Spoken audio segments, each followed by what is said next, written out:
தென்காசி குற்றால அருவியில் குளிக்க சுற்றுலா பயணிகள் குளிக்க விதிக்கப்பட்டிருந்த தடை நீக்கப்பட்டு மீண்டும் சுற்றுலா பயணிகள் குளிக்க அனுமதி அளிக்கப்பட்டுள்ளது.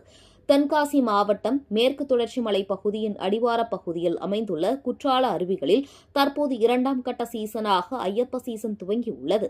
இங்குள்ள குற்றால மெயின் அருவி, புலியருவி, சிற்றருவி, ஐந்தருவி உள்ளிட்ட அனைத்து அருவிகளிலும் ஆர்ப்பரித்து ஜில்லென்று வரக்கூடிய தண்ணீரில் குளிப்பதற்கு தினந்தோறும் ஆயிரக்கணக்கானோர் வருகை புரிந்து இங்குள்ள அருவியில் குளித்து மகிழ்ந்து செல்கின்றனர்.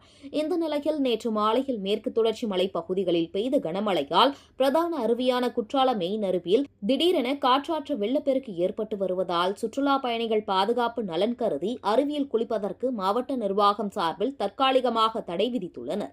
இந்த சூழலில் மழையின் அளவு குறைந்ததை அடுத்து அருவியில் தண்ணீர் வரத்து சீரானதை தொடர்ந்து மாவட்ட நிர்வாகம் சார்பில் அருவியில் குளிப்பதற்கு தடை நீக்கப்பட்டு தற்போது அனுமதிக்கப்பட்டனர். இதனால் இங்கு வரக்கூடிய ஐயப்ப பக்தர்களும் சுற்றுலா பயணிகளும் அருவியில் உற்சாகமாக குளித்து மகிழ்ந்து செல்கின்றனர்.